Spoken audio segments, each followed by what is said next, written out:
Hello, everyone. How are we? Good? Good, good. I like the energy in this room. You're all very welcome. My name is Jonathan McRae. I'm a broadcaster with News Talk, as Lynn said. I'm delighted to welcome you all to this very special evening, the FameLab Ireland Final 2016. Not bad. Much better than last year. Last year, we're rubbish. No offense if anyone was here last year and has come back again. You're very welcome once again. Hello to all of the live streamers. You're very welcome. This is a very special event because I think it celebrates the best in science communication. FameLab is the largest science communications competition in the world. It's in over 30 countries, and it is a spectacular event that culminates in the Cheltenham Science Festival, a wonderful final that's often attended by some of the biggest names in science communication and broadcasting and television. And there we get to see some of the best minds across the world talk about their research or scientific ideas in an exciting and engaging way. FameLab is brought to you by the British Council here in Ireland, and it's funded by Science Foundation Ireland, who are running a new campaign, Science Rising, which is about the connection for industry and individuals to science and research here in this country. Science Foundation Ireland being one of the biggest funders of research here in Ireland. It's also it's sponsored by CPL and Henkel, and we're partners as well with NUI Galway, University of Limerick, Tyndall, and of course News Talk. So, what do FameLabbers have to do? It's a pretty difficult task. What we're asking people to do is, generally researchers who haven't come on stage before, getting them to stand up on stage with only the props they can carry and spend 3 minutes trying to thrill the audience. FameLab is about entertainment, it's about drama, and it's about suspense. You're going to see 10 researchers here. They've got 3 minutes to convey a scientific idea, and we're going to hear what they have to say. You're going to get a chance to vote, but of course we'll have our judges here. Once they finish their talk, the judges will ask them a few questions. If they go over their talk, we'll hear a honk. Can we hear the honk, please? Yeah, see? So it's quite strict because in the final, we have to be fair to everyone. So you've got exactly 3 minutes, 30 seconds. You get an arm in the air to say you've got 30 seconds left. 3 minutes, you get a honk. You can keep going, but it usually puts people off. So it's really difficult. You've got to nail this within 3 minutes. And I have to say, I've worked with all of the participants here at the FameLab Masterclass, and I really hope you enjoy what they have to say. I'd like to introduce our judges. Before I do that, the Twitter handle, especially for you guys online at home, the Twitter handle is FameLab, and if you would like to tweet, please do use that. I'll introduce you now to our judges. Our first judge is Professor Donal Leach. He's Dean of the College of Science in NUI Galway and Vice Chair of the Galway Science and Technology Forum, the umbrella group responsible for the organisation of Galway's Science and Technology Festival. I bet that's a really important piece of paper. He is also a professor in the School of Chemistry with teaching and research interests focused on chemical monitoring, waste treatment and energy generation, among other things. He is a former punk and a ruthless central defender in a five-a-side team. Although to look at him tonight, you may not realise that. Please give him a round of applause.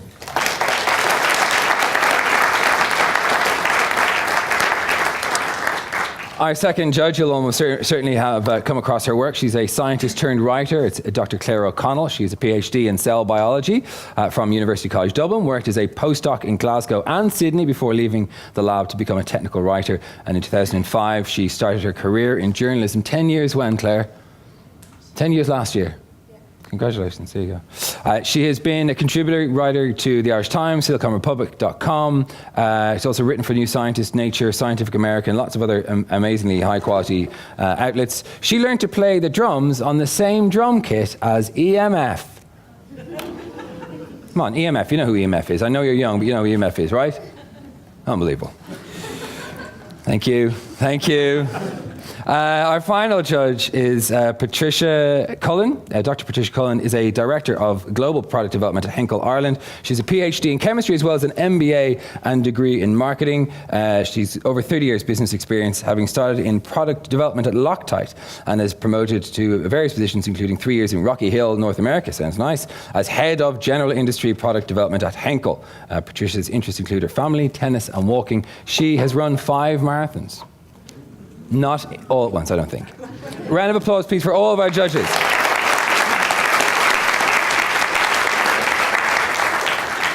And I'm delighted to say that we are going to be treated in the break when the judges go off to deliberate, as they often do in these things, by a fantastic British artist by the name of Helen Arney. She is going to be playing music and making you laugh. She's one of the UK's best science comedians, and we're delighted to have her, so I'm really looking forward to that. Okay, enough of the intros. It's time to begin. How are we feeling, everybody? Good? All right. Our first FameLabber is Diana Gasper. Diana is originally from Portugal and studied bioengineering in the University of Porto. She is currently pursuing a PhD in biomedical engineering at NUI Galway. And the thing that gives Diana that spring in her step is her research into tendon regeneration. The title of her talk is What Came First, the Chicken or the Egg? So please flap your wings for our first FameLabber, who does come first. It's Diana Gasper. Give her a round of applause.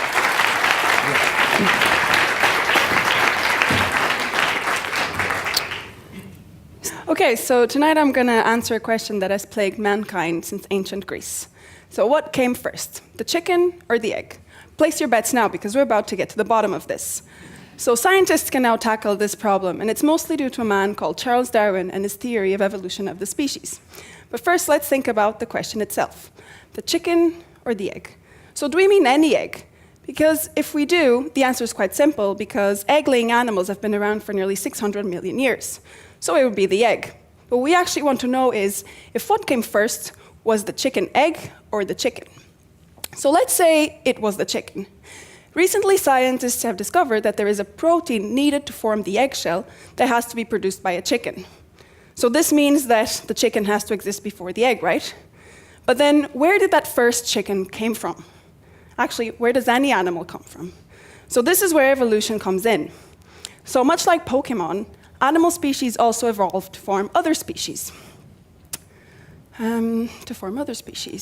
So this means that a long time ago, there was a common ancestor, one species that originated all other species. So if you were to draw your family tree, imagine this common ancestor would be like the really old grandpa at the top of the tree, and that each descendant would be a new species. So, and as these species reproduce, the male and female DNA rearrange or mutate to form animals with new characteristics. It's similar to when, like, brown-eyed parents have a blue-eyed baby, for example. But in this case, it can be something like slightly longer legs or bigger wings that can help these animals survive in a specific environment. So, and as these changes accumulate, the animals become more and more different, until one day they're so different that they form an entirely new species. It's not like one day 2 dinosaurs suddenly had a chicken. This happened very gradually over millions of years. So back to the chicken. So the chicken went through this too. So they didn't always look like they do now. They had an ancestor, a reptile that laid eggs actually, that went through mutations over millions of years until it created a proto-chicken. So this proto-chicken reproduced, and there was a mutation that created an egg. And from this egg, it hatched a present-day chicken. So from here we have to take that the egg had to come first, because the changes that created the present-day chicken occurred in that egg. So the chicken is the result of millions of years and small mutations that occurred in the egg. So, and now that we know that the egg came first, maybe you can try and find out why the chicken crossed the road. Thank you. Well done.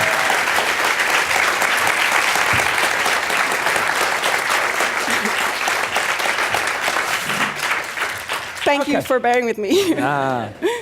So, Patricia. I thought that was really engaging and entertaining. Really good talk. Really enjoyed it. Thank you. You got a question, Claire? Yes, well done. Well, another comment. I think you've shown very neatly that science is all about asking interesting and sometimes bizarre questions, and it uncovers a whole layers of complexity that teaches things. Where did you get the idea to ask that one question? I didn't really have many ideas for the talk, so I actually went to Google weird science things. And I went through different science facts, and then I came across this, and I thought that it was a question that many people would kind of have heard before, so I thought it would be interesting to leave here with an answer. Yeah. Absolutely. Great, well done. So really we should be saying it's the egg before the reptile, not the egg. Well, yeah, I guess. Diana, well done. Thanks very much. Thanks. Okay, so we'll move on to our second contestant. Killian's first foray into science was at age 11, trying to make explosives out of a child's chemistry set. He's now having a blast doing a PhD in Trinity College Dublin, researching gene therapies for inherited forms of blindness. On rare occasions when he leaves the lab, Killian enjoys fencing, climbing and breakdancing. Killian says he eagerly embraces any opportunity to show how interesting and fun science can be. Now is a pretty good time, I'd say. His talk is titled Why Die? Please give him a killer round of applause. Killian Hanlon! Good luck to you.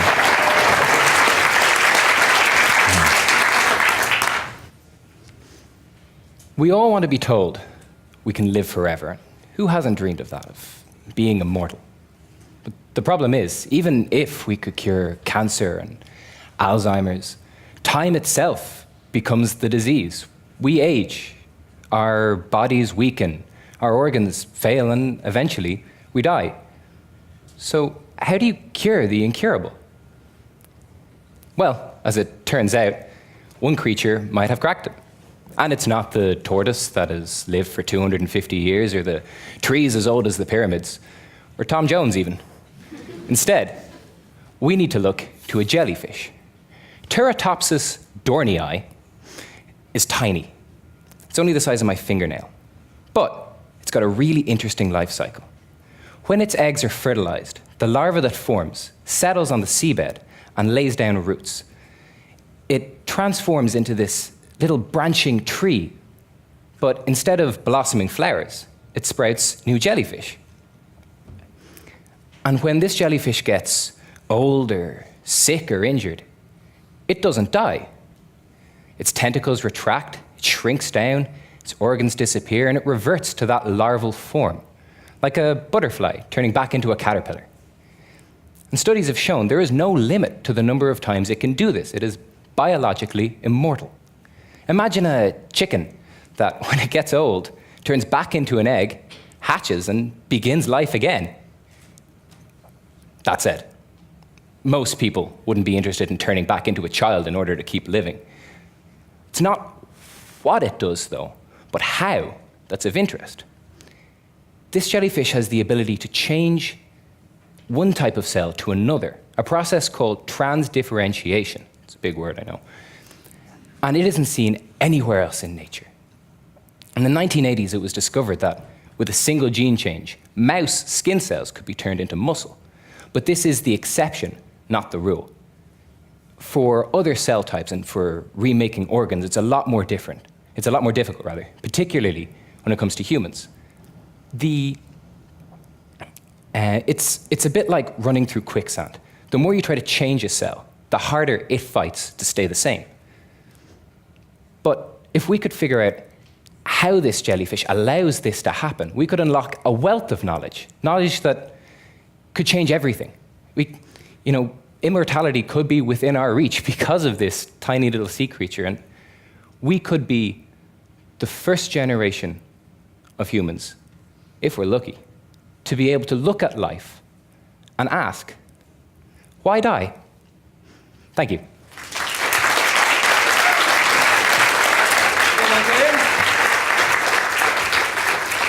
All right, over to our judges. Who's got a question? Thanks, that was a great talk, Ian. Thanks. This jellyfish, I think its theme song should be If I Could Turn Back Time. I think Cher herself might know a few secrets. What's the closest species that we know of to this jellyfish, and is it very different to it? There are a number of hydrozoa, as they're known. There are hundreds and hundreds of species, and some of them exhibit similar characteristics, but none of them, this is the only observed case where actual cyclical immortality is shown. There are a lot that all of the pieces are there, but Teratopsis seems to be the only one that put them all together. Donald? So why are we not overrun by, or maybe overstung by jellyfish? They reproduce and they are immortal, and then maybe if we can manage to be immortal, how do we survive? It's interesting, actually, because there was an article in the New York Times a couple of years ago talking about a silent invasion. This species of jellyfish originates somewhere in the Pacific Ocean, I think, and in the last decade or two, it's been seen all over the world. They think because of shipping ballast and just sort of increased globalization, it is now in every ocean on the planet.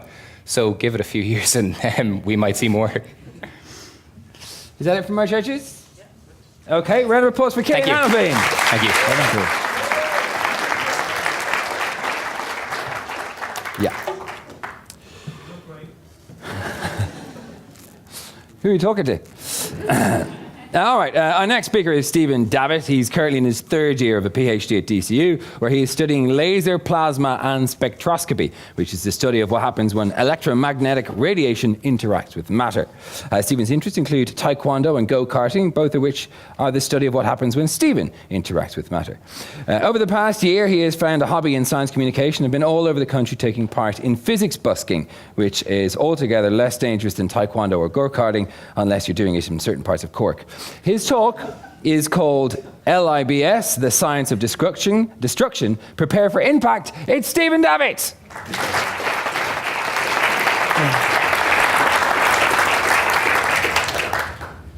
Pew, pew, pew.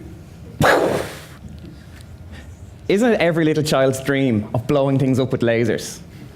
Well, I lived that dream. But it's not just about blowing things up. We want to study them too. So in my research, we use a technique called laser-induced breakdown spectroscopy, or LIBS. So how does it work? Well, as the name would suggest, you need a laser. But not just a little laser pointer, oh no. We use the big ones. Just one pulse from this laser transfers a huge amount of energy down to a tiny spot on a target in billionths of a second. So what happens when this energy gets transferred? Well, you can think of it as a 5-year-old birthday party. Then you've just given them lots of sugar. So, as the atoms begin to excite, they begin to move more. They begin to bounce off one another. Temperatures rise. More sugar. They're beginning to run around now. They're beginning to bump, gets a bit more vicious. They begin to fight. Some atoms even lift off the surface. More sugar. It's chaos now. Electrons are getting stripped from their atoms. Where's my electron? Mine's missing too. Temperatures are hotter than in the sun. We've made a plasma, a laser plasma. So, what do we want to do with this plasma? The plasma is very short-lived, and although it's only around for a fraction of a second, my research is involved in what happens in that fraction of a second. We want to look at the light that comes off this plasma, because back when the plasma was being formed, the atoms got excited, and as I said, some lose electrons, some just have their electrons pushed out. But they don't want to stay there. They want to relax the atoms. They want to bring them back in, keep them close, keep them safe. To do this, they need to release energy. And they release this energy partly as light. And each atom has a very specific set of colors or wavelengths that it releases. Think of it like a fingerprint. So when we look at the light from the plasma, we can determine which elements or which atoms are present due to what fingerprints we can find in the sample. Using this, we can then, it's like looking at the ingredient list of the sample. We can tell what's there and how much of each. This is countless applications in both science and engineering. One of the main things that it's used for is testing for impurities in building materials. Say if you want to go out and build a new big wall, vote Trump. Or if you want to test for the building blocks of life on Mars, like the Curiosity rover. LIBS is widely used in science. It truly is the science of destruction. Thank you. All right. Questions from our panel. Trisha? It's a very interesting talk. Sort of very new to me, the whole area of lasers. But you talk about applications. I mean, you were saying about actually building walls, and what other, say, typical applications would they be used in? So one of the other main kind of applications used for is testing soils, say farming soils for nitrites, and you can do this on site. So if you have a laser on a backpack with a spectrometer, you can just go around and actually map the whole area of which areas are lacking nitrites, so you can better fertilizer farm and reduce over-fertilization. Another application is that I can test for nuclear waste. So things that you don't really want to get near, you can fire the laser from quite a distance away and then still look at it using a kind of a telescope. Also to strap onto sharks. Exactly. Everyone deserves a hot meal. Donald. Just, again, we're all practical people. What's the cost of these and what's the competition? So a typical, say from Ocean Optics or Stellarnet, two very large manufacturers, might charge about 30,000 for a system. So in the grand scheme of things, it's expensive, but not that expensive for what it can do. Not compared to a mass spectrometer. Exactly. Mass spectrometry is expensive, is it? You would have multiples of that, yeah. Okay. Any other questions from our panel? Give it up for Stephen Nevitt! Thank you. Nice job, Stephen. Sylvia Murphy is our next speaker. She's currently doing a PhD in molecular biology, specifically the maintenance of healthy muscle and how this can contribute to healthy aging. Sylvia only developed a love for science in her late 20s when she returned to full-time education to undertake a degree in food science. She is very passionate about dietary, nutrition, and how we can benefit from the knowledge of correct food choices, which means if you take her out to a restaurant, be very careful. When she's not trying to discover the fountain of youth, Sylvia likes to spend time with her dogs, travelling, and, as she eloquently puts it, socialising in public houses. Her talk is called "It's Not About Adding Years to Life, but Life to Years." We're all ears. Sylvia Murphy, everyone.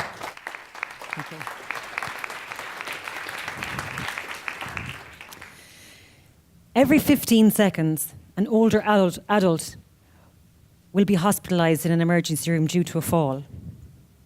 In the older generation, falls are the leading cause of brain trauma, fractures, and death, and so much so that every 29 minutes, an older person will die as a result of a fall.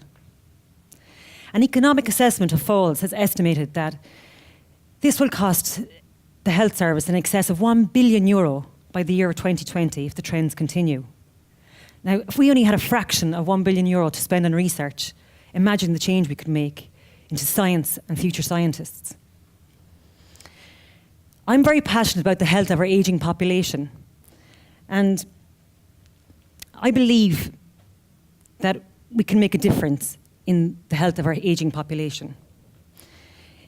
So, for the last 2 years, I've been doing a PhD in research into the development of novel supplements to help maintain muscle as we age. Now, you might wonder, well, why muscle as we age? What difference can that make?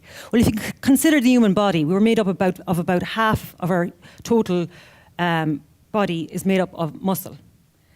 So that's an awful lot of body to take care of. And if you consider the functions of muscle, well, stamina, strength, movement, and balance.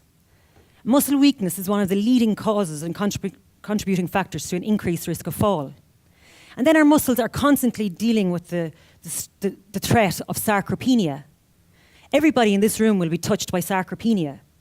It is a term given to the gradual degeneration of muscle as we age. And that begins around the age of 30 at the rate of 5% per decade. And then boom, you hit 50 and that increases to a whopping 2% per year if we allow it. So my message is simple. Research can predict and even prevent falls. But unfortunately, an awful lot of our health budget is spent on the chronic diseases, and very little of it is spent on the prevention and the promotion of overall health. We only have to look at the current state of our hospitals. On Tuesday, the HSE released figures stating that the numbers of people waiting on trolleys and corridors has increased by 25% since last year. And everyone will agree there's nothing more heartbreaking than to see an old patient waiting on a hospital corridor to be treated, to get medical treatment. So, what medical treatment, yes. Where's my train of thought gone?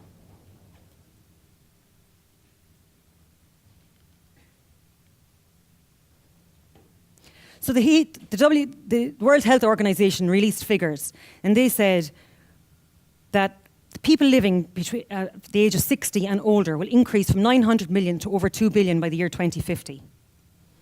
Now, I do acknowledge that people are living longer, but are they living healthier lives? Or are we getting better at treating the chronic illnesses?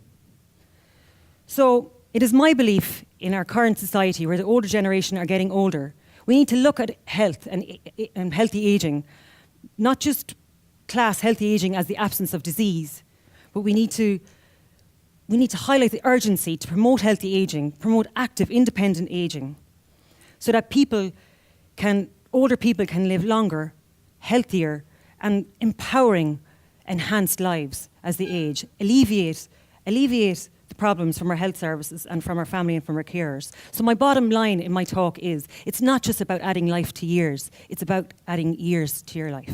Thank you. Well done. Oh, that was... There you go. Thank you. It's not over yet. So, got lost there. what have our judges got to say? Thanks, Sylvia. Thank you. For scaring the life out of us with that one. You said your research is on looking at supplements to take so that our muscles will be healthier as we age. While we're waiting for the results of your research, do you have any advice to people about just in their diet, what should we be eating when we get into those decades beyond 30 and we're becoming at risk of sarcopenia? Yes, definitely. First and foremost, it's all about awareness. So it's about the provision and the delivery of nutrient provision to our muscles. So definitely your protein is your number one food choice and source, and the correct protein. And like supplements, like I could class milk as a protein, but like what I'm working on is, well, why take a whole carton of milk when we just concentrate the actual actives within the protein of milk and consume those in a more concentrated manner and direct them to your muscles, and this will enhance and maintain and promote repair of your muscle also. So it's protein and the correct protein and the correct timing of when you consume it. Patricia? Oh, thank you, Sylvia. That was a really interesting talk. I'm a bit worried about the 2%, I must say, every year that's going by. I had a question around, do you think it's specific to Ireland? I mean, or are there other cultures where it's not as chronic in terms of this aging process? I mean, we've heard about very good, say, cultures where people age much better. Yeah. Do you think it's specific to Ireland, or is it, is it something to do with our diet specifically? I think it's a worldwide problem. I gave you statistics to say every 29 minutes a person will die in Ireland. Well, that's reduced to every 20 minutes in America. So, yeah, it's not just a problem in Ireland, it's definitely a worldwide problem. And, yeah, our diet will be a factor to it. So raising awareness and making older people aware of their diet and how they can slow down this process is really important. Sylvia Murphy, everyone. Thank you.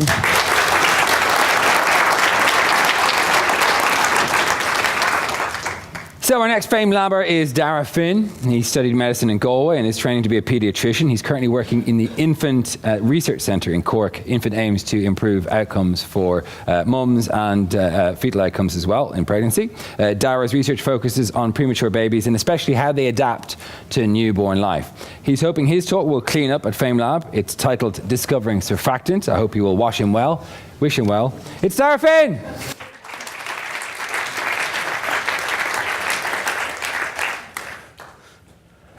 Pigs are superheroes. They secretly save lives every day, and it's because they have surfactant in their lungs. John Clemens first discovered surfactant in lungs in the 1950s, and nobody cared. Lungs are like bubbles. They're filled with air, and then there's a thin layer of water molecules around them. Now, water molecules absolutely love each other. They're like a couple that you invite over for dinner and they can't keep their hands off each other. There's this force of attraction between them, and that's what creates surface tension and why insects can walk on water. But in bubbles and in our lungs, what it means is that every single water molecule on the outside wants to meet in the middle. So there's a force constantly trying to burst the bubble or collapse our lungs. And when Clemens measured these forces, he discovered that we would all need to be constantly crying to keep our lungs open if there wasn't a surface tension lowering substance in our lungs. Can you imagine the sound of 6 billion people crying? If Trump wins the White House, we might know what it sounds like. And what he found was surfactant, a lipoprotein with a split personality disorder. It's got a phosphate head that loves water and a hydrocarbon tail that hates water. So if you invite surfactant to our dinner party, its head is winking at one water molecule, but its tail is kicking the other underneath the table. And that decreases the force of attraction between the water molecules, and it lessens the surface tension. And it's why when we exhale, our lungs don't collapse. And he wrote it up, and nobody read it, 0 citations. At the time, thousands of premature babies were dying every year because of premature lung disease. And we thought it was because there were villainous molecules in the air attacking their lungs. In an age before Google Scholar, it took 10 years and a chance meeting between John Clemens and a Dr. Mary Ellen Avery for her to ask, what if? What if premature babies don't have surfactant in their lungs? What if every time they exhale, their lungs collapse? What if that is what's killing them? And she was right. Today, premature babies are routinely treated with pig's surfactant. This has saved 1 million lives in the past 25 years and is only surpassed in child lives saved by antibiotics and vaccinations. So that's why I think pigs are superheroes, because they secretly save lives.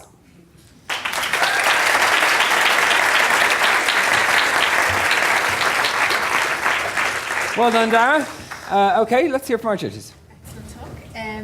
At what point do we make surfactant when we're a fetus? Like, at what point is a baby sort of a premature baby? Yeah, okay, so first of all, I suppose our lungs are, the proper structure is there after 6 months, but 5 weeks before a full term is when surfactant is first made. So let's say Jackie Kennedy, her third child, was born 5 weeks premature in the 1960s and died day 2 from premature lung disease. And that's an awful lot of the money. It was kind of like the hashtag Zika virus of her time.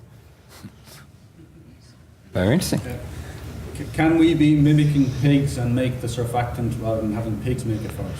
Yes, so John Clemens, the discoverer of surfactant, has always believed that we should be producing biosynthetic surfactant, and we are trying. But it is still not as effective, and the most recent trials still put pig surfactant as superior. Anything else from our judges? Just a comment, actually, we use, say, surfactants all the time, but I look at them now in a totally different way, having heard this talk. Very interesting. How do surfactants work on Loctite? Very good for bonding, you know, exactly as you described, they put two substrates together, because they've got, as you said, two different sides, so that's how they work for us as well. Okay, very good. Dara Finn, everyone.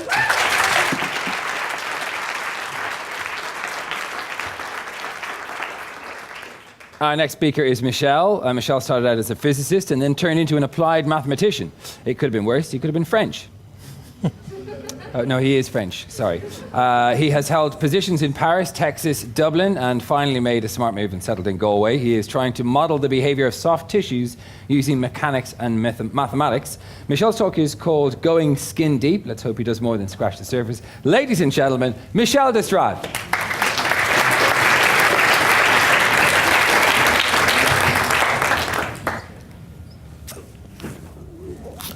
Which is the best way to open up a body? Imagine that you are a surgeon about to operate on a patient, and you want to make sure that once you stitch them back up, their wounds are going to heal as quickly and as neatly as possible. Well, how are you going to go about it? Are you going to cut this way, that way? The answer to this question is not obvious. That's because skin is under tension in our body, and it's stretched in different directions at different locations. So let me show you.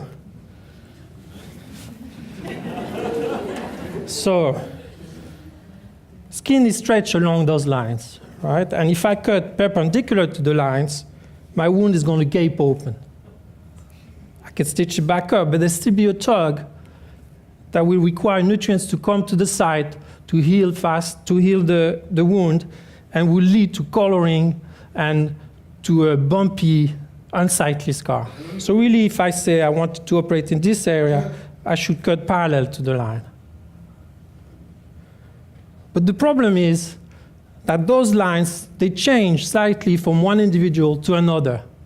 So how are we to determine the direction of stretch at a given point on a given person? Well, we thought this should be the direction where a sound wave travels at its fastest. Just like a string will vibrate faster if you stretch it. But that was just an idea.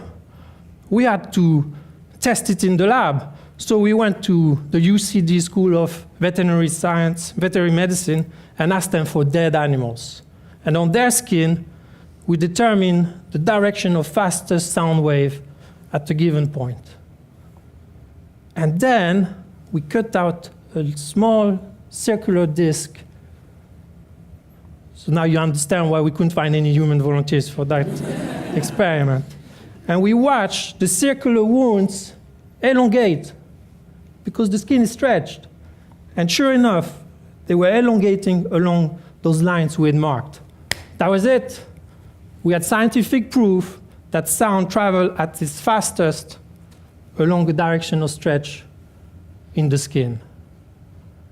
And now we are quite confident that in the near future, we will be able to tell your surgeon how to cut you open, right? We'll be able to provide a reliable, accurate sound device that will tell her the best way to cut open your body, or your body, or your body, or your body, or your body, or your body.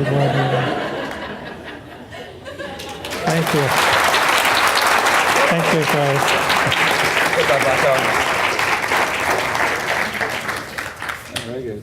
Thanks for that. Michelle Destrade, everyone. Right, one of our judges could ask.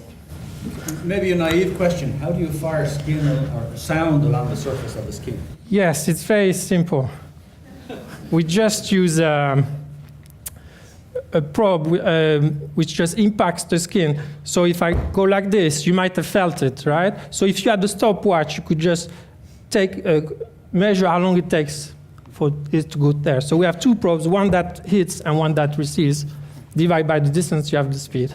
And then we do it in different angles until we find the direction of fastest speed.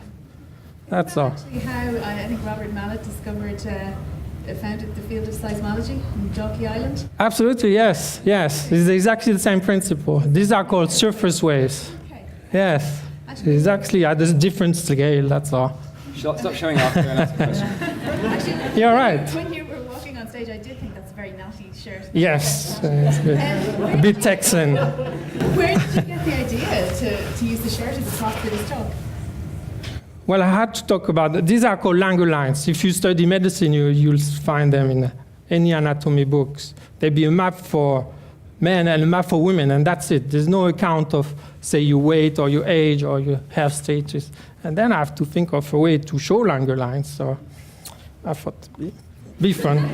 It looks like I'm a Texan there. I thought the like rule that. was no lines with Yes. lines. I thought that was like... The French can break all the rules. Oh, well, I think we've heard enough from our judges. Michelle Destrade, everyone. Thank you.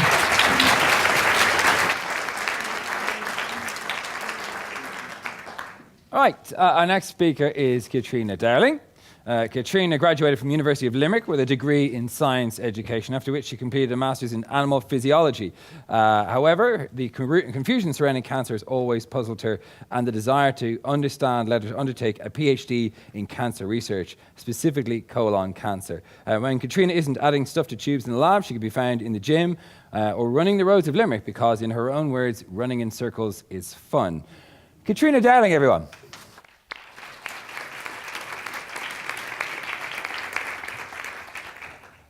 Okay, so I want each and every single person in this room to come on a journey with me. We're going to a garden centre.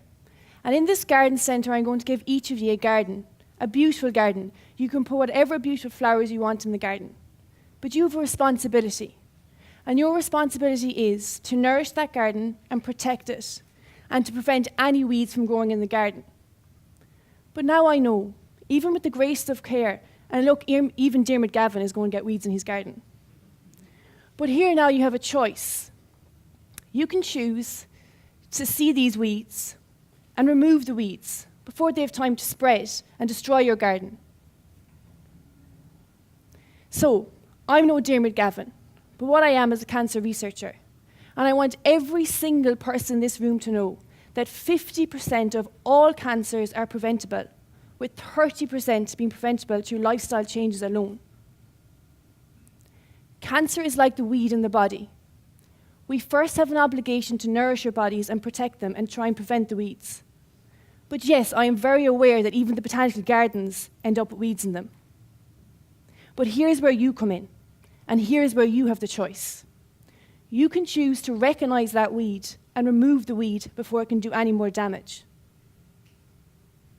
In this way, you need to educate yourself. Educate yourselves against the early signs of cancer. Because if cancer can be detected early, this allows your doctor to remove that one weed before it can do any more damage. Or look, here's your alternative. You can choose to ignore the weed.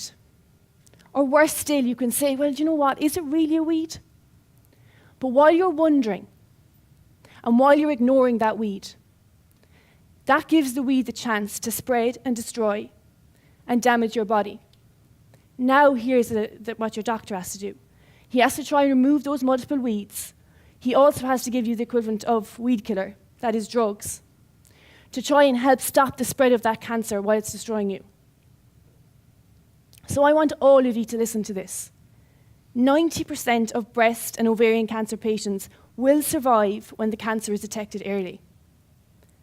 That is comparable to 5% when it's detected late. So why would anyone ignore the weed?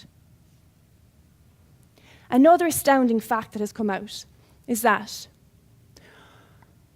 if we as cancer researchers did no more research and developed no more cancer drugs, but we as a race implemented everything that we know about cancer prevention and early detection, we could reduce cancer mortality by 50%.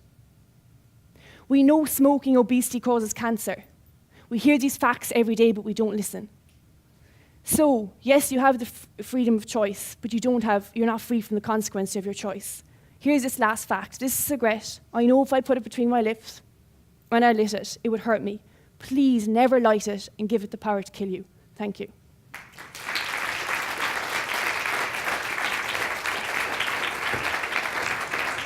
Powerful message from Katrina. Okay, what do our judges think? Okay, Katrina, a really interesting talk and a very good analogy with the weeds. Do you think it goes back to our, back to the education system, that people don't hear the information early enough and they've already started the bad habits, actually when they're that bit older? Yeah, I do. There is definitely an element of that, and it's something that I feel extremely passionate about. We have primary schools all over the country, we have secondary schools, so you have this hub, this place, this easy place that we can go in and educate people. But I think I wouldn't even say as a nation, I would say as a race, we're so obligated with getting the best points in the Leaving Cert, getting the best jobs. But I mean, what good is any of that without your health? So I completely agree. I think part of it is education, and that's a massive part of it. And if I do believe people were educated early enough, I mean, no one wants to get cancer. But there's definitely an element of people being scared as well. And I mean, and that's where early detection comes in. We spend so long wondering, maybe it is, maybe it isn't, and that's where the damage is done, because early detection of cancer is crucial. Yeah. Great talk. Any other questions from our panel? Okay, Thank Katrina, Darren, thanks very much. Well done. So in 2014, Niamh Kavanagh emerged bleary-eyed, tired and proud from University College Cork with a degree in physics. She promptly walked down the road to Cork's Tyndall National Institute to do a PhD with the Irish Photonic Integration Centre, IPIC, funded by the Irish Research Council. This wasn't much of a surprise to anybody, since she was always going on and on about how much she loved lasers and fibre optics. In her spare time, Niamh focuses her energies on lofty pursuits, such as being a stilt walker. So will Niamh take our judges to dizzying heights? Let's find out. Her talk is titled Illuminating the Invisible. Let's see you give it up for Niamh Kavanagh. Thanks.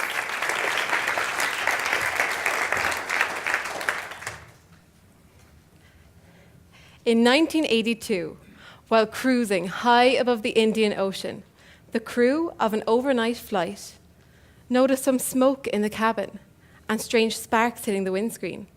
They were baffled. There was no sign of fire, and radar showed clear skies.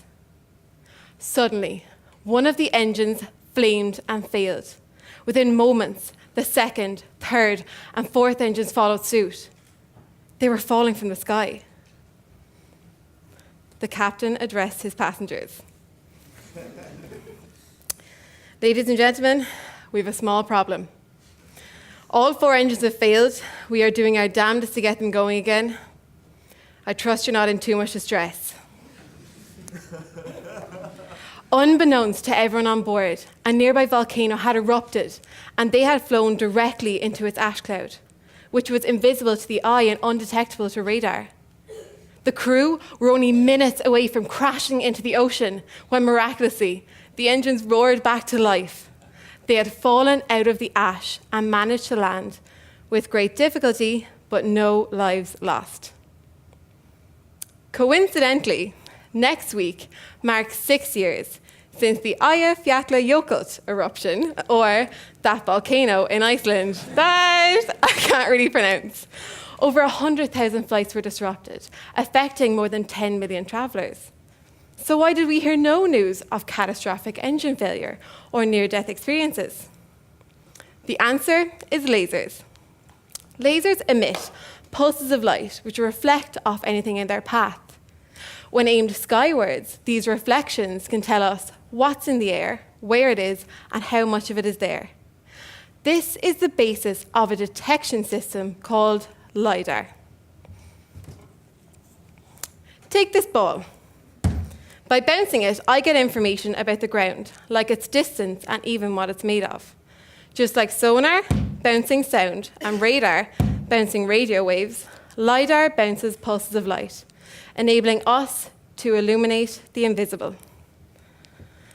There are LiDAR stations all across Europe. The Irish one is in UCC. In 2010, when the ash struck, LiDAR scientists rushed data to airlines, allowing them to divert flights, track the cloud, and prevent history repeating itself. It was LiDAR's day to shine, and shine it does. Today, LiDAR is used to monitor air pollution levels worldwide.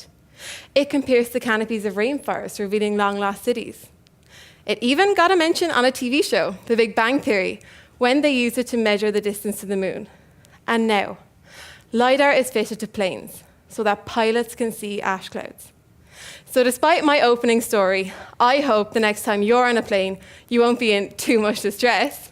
You'll be safe in the knowledge that the shining light of LiDAR is leading the way. Thank you.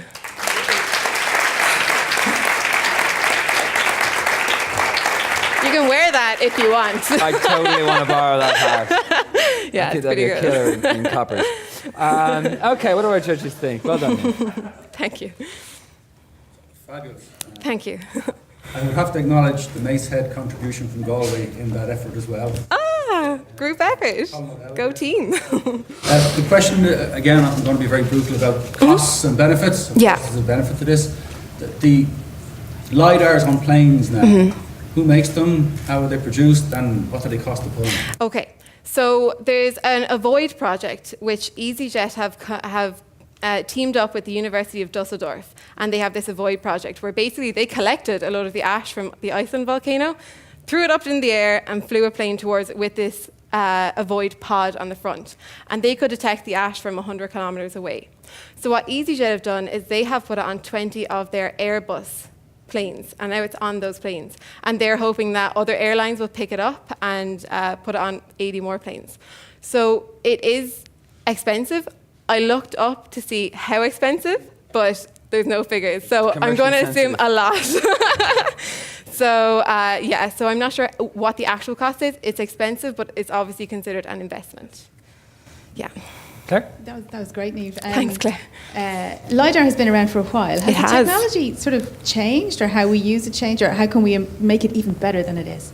How can we make it even better than it is? I don't think that it even got better. I think that people just became more aware of it. For example, in 2010, that's when the LiDAR scientists were like, we can help you guys. And the airlines were like, okay. So it was kind of like, after that, they made a whole groups, or a network called the EarlyNet Network, and they are now the first port of call for if there's another ash crisis. So I'm not sure, like, they're constantly obviously improving the science, but it's more that airlines are now aware that the science is there, and that they're trying to incorporate that then with the industry and marry the two.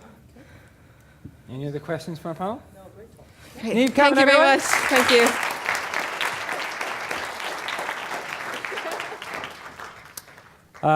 Okay, our next speaker is Dilip. Dilip Thomas is from the Bollywood city of Mumbai in India. He completed his degree in biotechnology from the University of Mumbai without any drama, however. He danced his way then through a master's degree in biochemical engineering at University College London. And like the end of every Bollywood film, he finally fell in love, but it was not with a woman, it was with Galway, where he is now undertaking a PhD in regenerative medicine in NUI Galway.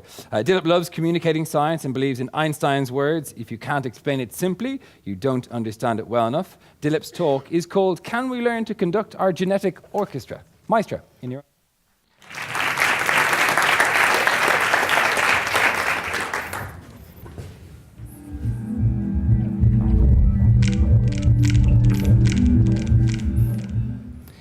That, ladies and gentlemen, was my symphony of our human body.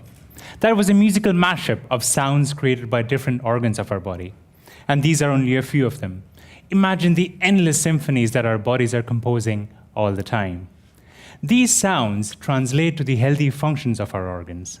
And our organs function and develop correctly when the skilled machinery of our cells read out DNA with great precision and finesse, just like musicians reading musical notes in a symphony. Now, imagine this Bob Dylan record to be the DNA of your cell when you're in your mother's womb. Now, depending on where the needle hits the track, or in other words, which genes are played, it determines what that cell is going to become in your body. If it's going to become your brain cell, your heart cell, or your skin cell. Nature has very intelligently placed genetic switches on top of our DNA, which are nothing but simple compounds that interact and instruct our DNA to turn genes on or off, and this can affect our body functions. These genetic switches are called epigenetic tags. These tags are unique for each one of us, and these tags are also different in genetically identical twins. Epigenetic tags not only influence us during our natural development in our mother's womb, but also during the course of our lifetime. Now, what do I mean by that? Well, to put it simply, we are what our grandparents ate, smoked, or survived.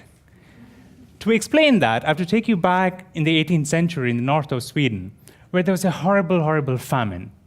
Scientists who went through the records of people who survived the famine found something really fascinating.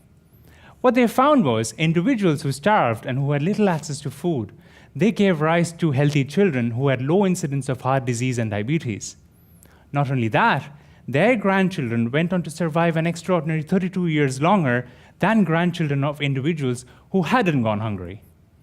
Now, to put the record straight, that doesn't mean we have to starve ourselves and our children, but we can moderate what we eat and how much. Experiments done in lab rats have shown excessive consumption of alcohol and cigarettes can negatively change these tags on our DNA, and they can be then passed on to the children. These changes do not necessarily alter the DNA, but they can turn off the good genes that have been protecting us from developing diseases like cancer. So to take it back to the orchestra analogy, it is something like taking away the best instruments and musicians from our genetic symphony. So, can we learn to conduct our genetic orchestra? Well, the answer is yes, if we believe in choice over chance. Our choice in creating a healthy melody for us and our children. Thank you.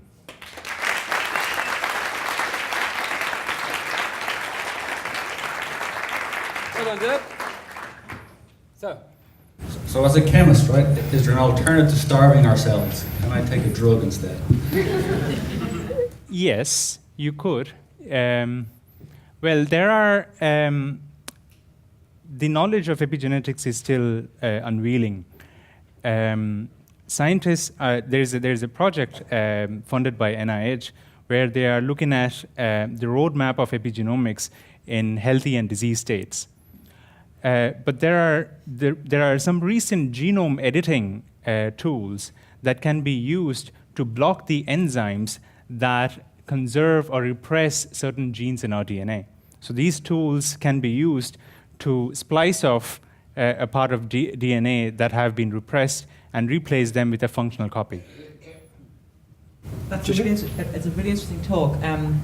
But we do get conflicting information all the time. I mean, if we listen, we're told one day to have a glass of red wine. The other day we're told not to have a glass of red wine. It's really difficult as a human being to be able to take, say, consistent messaging to protect our genes. Right. I mean, I think that's a difficulty we have. It Would is. you like a glass of red wine? No, not yet. It is. I agree. And I'd like to answer that question with an example, because most of these studies, unfortunately, are done in animals and not in human beings. So the translation, the leap that we take from animal studies to effects in humans are different. And although they say we share 98% of our genes with a mouse, it's just that 2% that makes us humans. So a recent study had shown that a pregnant rat was given alcohol 5 days a week. And what they found was the pups, the young ones, became they were not sensitive to alcohol. Instead, the alcoholism was passed on till 6 generations. So these studies then, I'm sure Claire Connell will like to comment on this, but when you try and extrapolate these kind of studies to humans, we don't know if 5 glasses of wine that have been given to the mice is equivalent to what we consume on a daily basis. Well, I think it's even further than that. I think epigenetics is so hugely complex, and we're at the beginning of it. I think even saying that something for a human, I mean, there's 7 billion of us, and we're all going to react differently to different things. Yeah. I think it's an area that's going to keep us all chewing on stuff for decades Yes. at this stage. But it's really fascinating, and I like your analogy about the music. So, Cheers. well done. Thanks. Still Thomas, everyone. Thank you.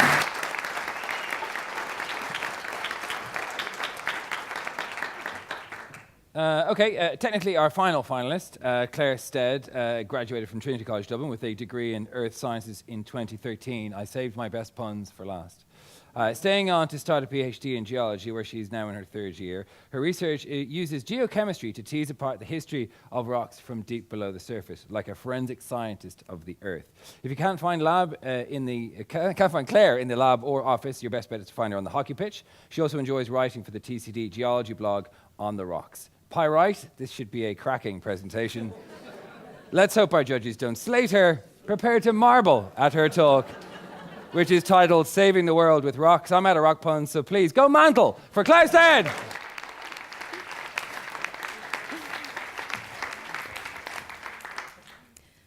The rocks beneath our feet can help save our planet. All we need to do is help nature to destroy them. Back in February, when DiCaprio made his first Oscars acceptance speech, he had the world's attention, and he directed it towards climate change. Because, in his words, it is the most urgent threat to face our species. It's a problem we all share, but we've become desensitized to it.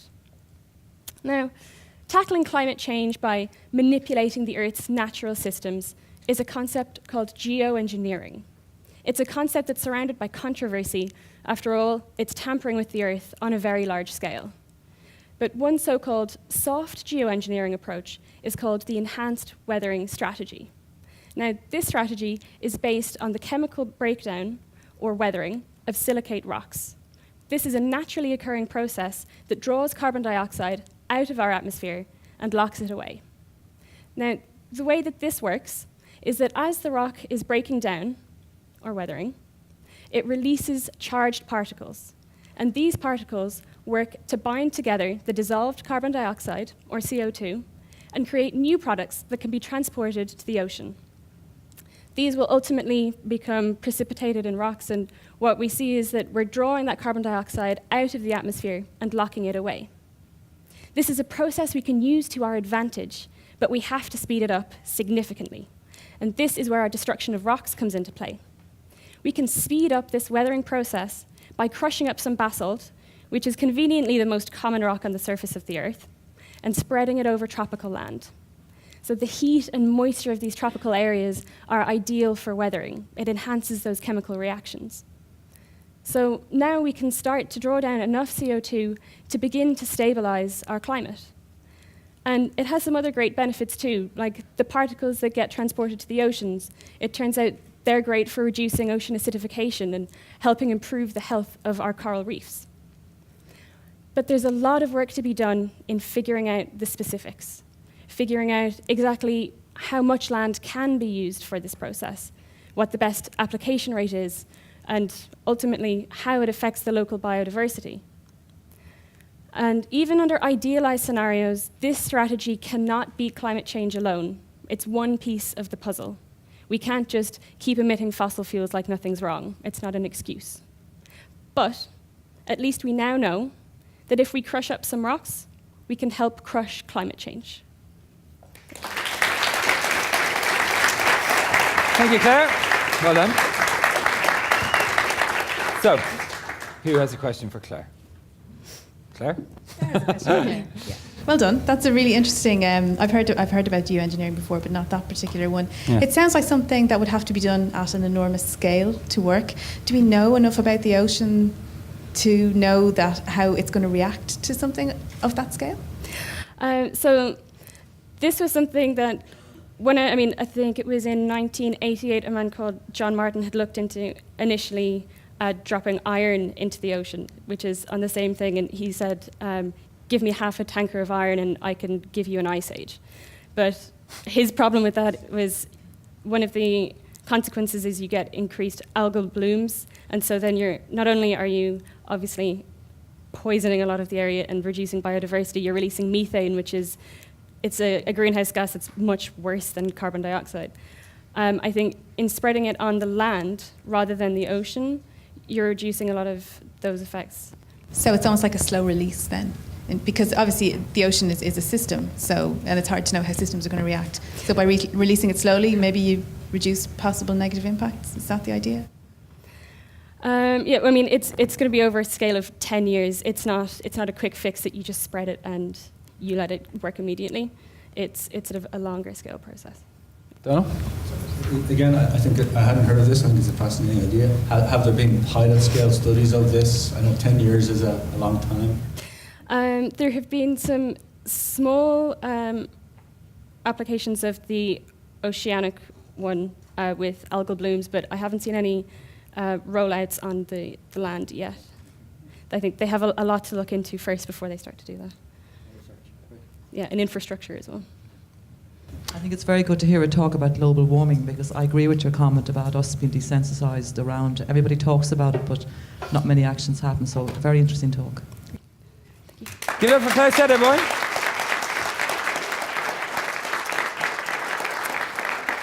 Okay, well done to all of our finalists. Congratulations, some great talks, some really interesting ideas. I learnt lots, which doesn't happen very often.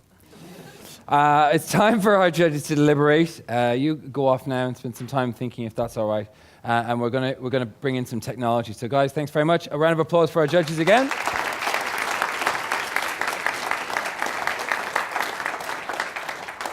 Okay, it's time for audience voting, and this being a very progressive competition and a very progressive organization, we're going to do text voting. Ooh. So, this works for people online too. All you have to do is text FameLab Ireland, all one word, to 086 180 0400. Okay? And when you do that, it'll text you back and it starts the process of you being able to enter. You can only do it once, so don't try and cheat. Because I know there's lots of mums and dads there who look really nice, but actually have nefarious plans that nobody can tell. So we're going to wait while we do that. We've got total results 0, so you can turn on your phones, obviously. Power will be required. But do keep them on silent if you don't mind, because often you forget, and then someone's doing something funny on stage, like Helen Arney, and your phone goes off and she throws the ukulele at you. So what do I just fill the silence? Will I tell you about my TV program? Do you want to hear about my TV program? Just while you're there. So a year ago, I came up with this idea. I said, what would I really like to do? What would I really, really like to do? If I could have the dream gig of my entire life, what would I do? And so I wrote it down on a piece of paper. And this is like inspiration for people to think big, right? And I said this to our people. Think big. I said, I'd love to travel the world with a TV program and talk about the science of beautiful places. And so I wrote it down and I sent it in to TV3, and I thought, this is never going to work. And it worked. So TV3 are funding it, and SFI, Science Foundation Ireland, are funding it, and BAI. And over the next 5 months, I'm going to be traveling to the Galapagos Islands, Tokyo, Ukraine, Ghana, Yellowstone Park, and China to talk about what these countries might be able to teach us about the future. It's called A Rough Guide to the Future. And it's going to be airing in the first quarter of 2017. Isn't that great? That's sort of yeah, screw you, sort of clap. All right, how are we doing? 3 results, well done. It's a real crack squad of technology enthusiasts we have here in the room. Is there any facility for these people who don't have credit? Bloody students! No, there isn't. There is the facility of writing it down on the piece of paper that's on your seat. It's less technological savvy, but this should work. I've been advised by British Council. This should work, right, Liz? How are we doing? 6 results, people. We have not got all day. All right. I have a good idea. Why don't we bring on Helen Arney, and she can entertain you while you figure out the most rudimentary task of being able to text. So if you would keep trying to do that, please, and do it quietly, thanks, and make sure your phones are off. I'd like to welcome our interim act. Delighted to have all the way from the UK, comedian, actress, TV presenter, Helen Arney. Please give her an extraordinary warm applause. A warm round of applause, rather. Thanks. Thank you very much, ladies and gentlemen. I am aware that I am now in a doubly bad position. One, I am the only thing preventing you finding out the answer to the FameLab final. And secondly, you are all staring at your phones trying to work out how the hell this works. So don't worry, I will do my best to distract you from that task. And the 21 of you who are finished, you can join in with me. So hello, ladies and gentlemen. My name is Helen Arney. I am a musical comedian. I am 1/3 of a show called Festival of the Spoken Nerd. Yes, Jonathan's had a few good puns tonight, but I am aiming to top that. And I'm also someone who does songs about science. Can I find out how many scientists we have in the house? Woo, cool. That is genuinely more than normal at my gigs, but that's fine, just so everyone feels included. Do we get any more scientists if I do that? A few more? A few extra if I do that? Or just anyone who's recently seen an episode of Doctor Who? Just, yeah, full fingers there, yeah. You will actually get a degree if you watch enough Doctor Who. I promise. It is a media studies degree, but it will still inform you in a lot of ways about the world. So what I love to do is I love to write songs about science. That's what I do. I studied science at university. I studied physics at university. And the reason I studied physics was, one, as many of our speakers have mentioned tonight, you get to play with massive lasers. And the second thing is they told me that in my first year, it would be 90% men. 90% men. What they didn't tell me was that although the odds are good, the goods are odd. So that's a little different. Don't applaud that.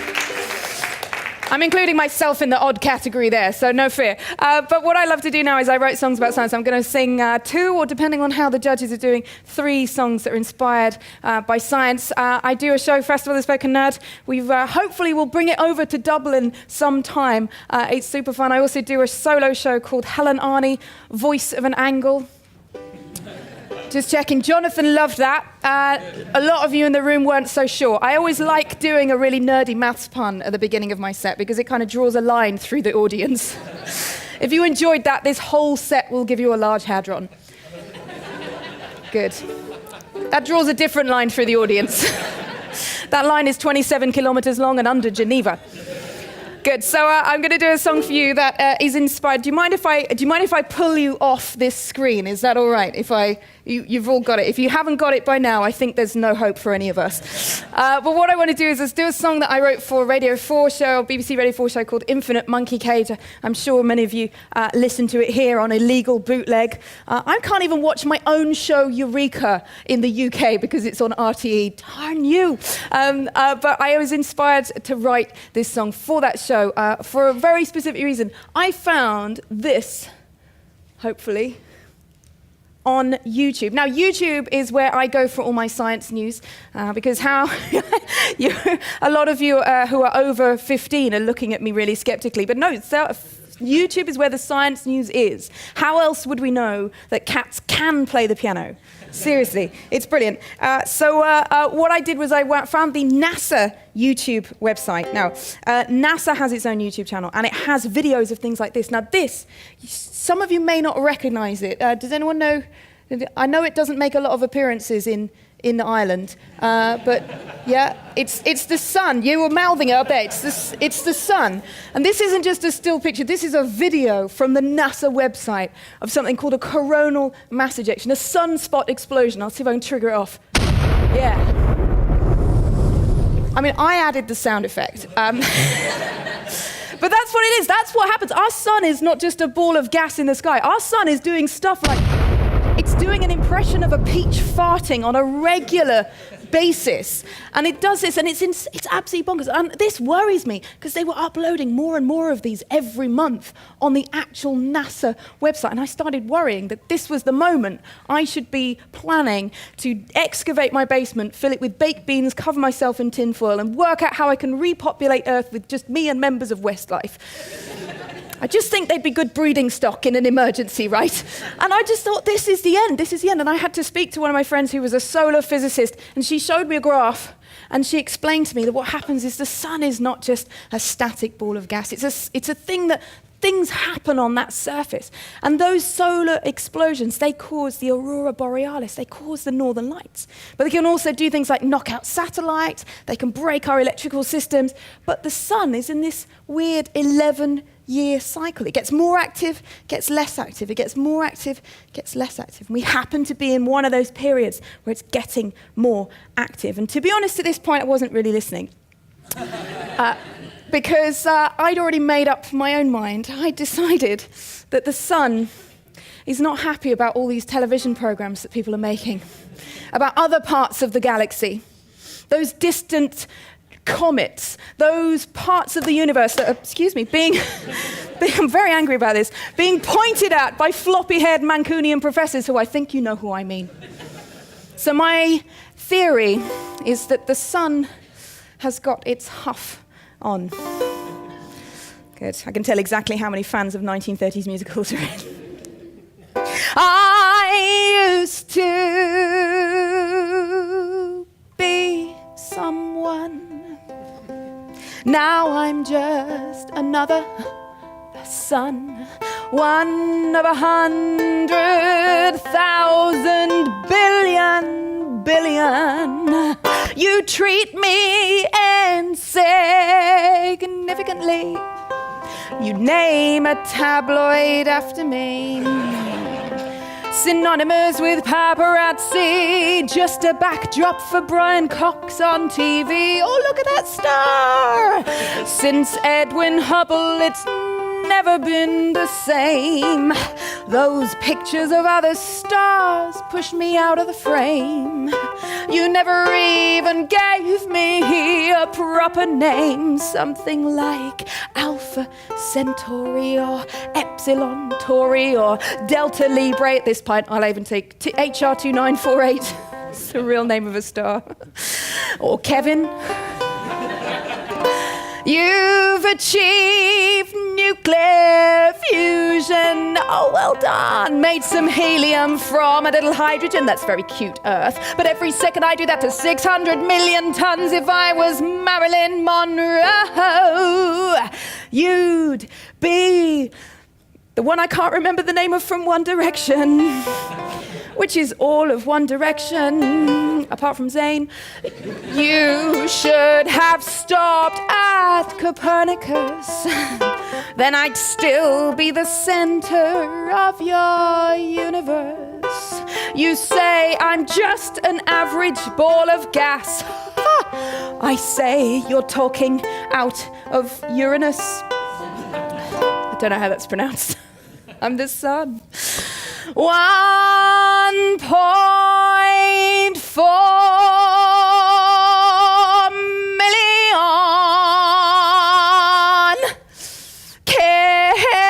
kilometers. That's my diameter. Tell me seriously, with those parameters, have you ever tried to put a hat on there? Hip, hip, hip, hooray. Well, I'll be a red giant someday, and your world will go up in flames. I shouldn't laugh. But in the meantime, please join my Facebook fan page. Seriously, I've only got 9 likes. Well, now it's gone down to 8 because Pluto defriended me. Thanks very much. All right. Oh,